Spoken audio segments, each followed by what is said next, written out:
The pricing model allows you to price and ensure that you make the right margin for your business.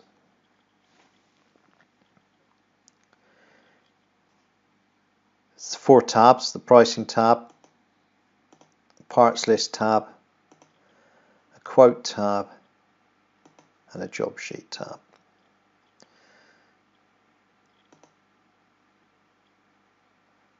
So we'll start with the pricing tab. Here we've got some admin stuff, job reference, dated, how long the quote is valid for. We have a target margin figure. This is the target margin for the work, all your work. If any particular job, when you put the costs and pricing in, fails to meet that target margin, this goes red. So it's a little check here to make sure you're making the right margin on every job, or at least you're selling the work at the right margin. Clearly you need to deliver for the number of hours you've sold in order to make the margin. We've got some defaults here. So default material markup. So if you put some materials in, by default here it's set to 50%. You can change that if you like. There's a default labor cost, 20 quid here. Set that something different if you like. And a default labor markup.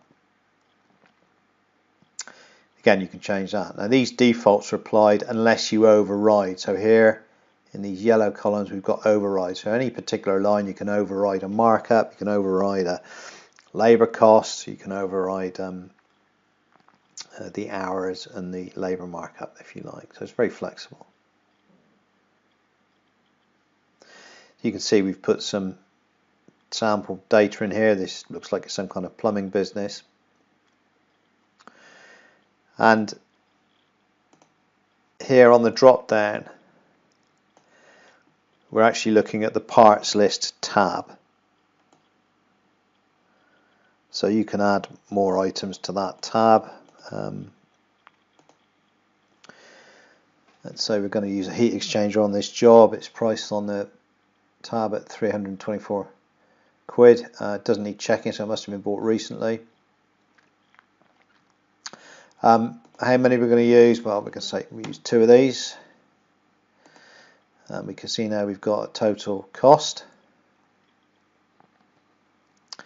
and a calculated price. So this is saying, well, using my default markup, that's what we should be charging for it. You can also see here it's defaulted to 6 hours. So this particular item has got a standard hours against it. So this is saying, oh, if I'm installing 2 of those, then I've got 6 hours work, giving me this total labour cost at this default labour cost. And there's my calculated price at this labour markup. So I'm going to charge essentially 40 quid an hour.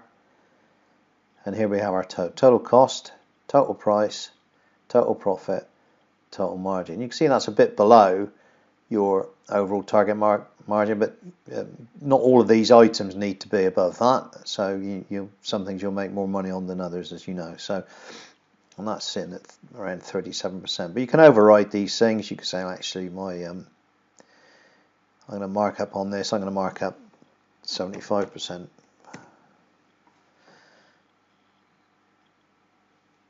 So you can see now my margin here has jumped. So for some reason you feel on this particular item, I don't know, maybe it's not available on Amazon. Maybe you know that these are in short supply. Whatever reason, you're able to mark that up more than your standard. You can change all of these.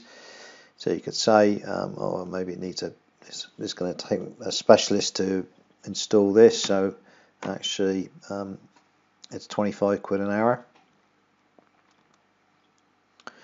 So my price goes up, but actually, because they're a specialist, they're only going to take 4 hours. And they're in scarce supply, so I'm going to up the markup on their time. So I'm going to charge a bit more for their time. So all of these things you can see is pretty flexible for that one item. You can pretty much change it as you like. And down here, okay, we've got a bit closer now, 39%, so nearly at the 40%. It's telling you how you're doing overall. And you can see for any one of these items, If I want to look at it, I can see that this is quite a low margin. It's not a very big item, and this low margin, and it's quite a chunky one. So this is probably where the problem is, this boiler. So maybe there's some alterations you need to do on the pricing there.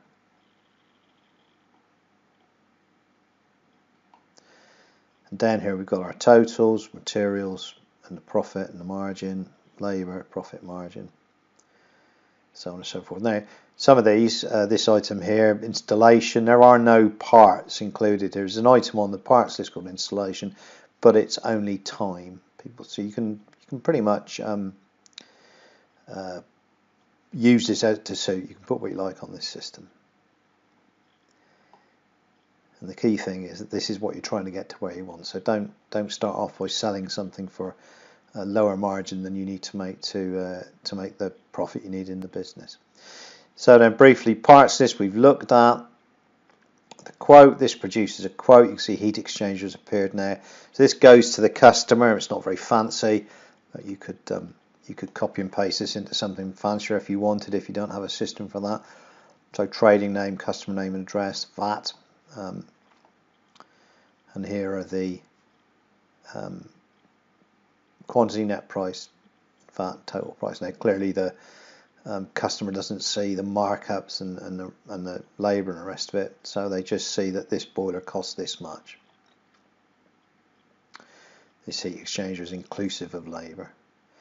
Here's the totals as far as the customer is concerned. So they know they've got to pay that much and they can reclaim that much VAT. And finally, I have a job sheet for the guys doing the job, so some job instructions you can put here. And this shows, again, the items, and it shows the quantity of items, and it shows the hours that have been allowed for the work.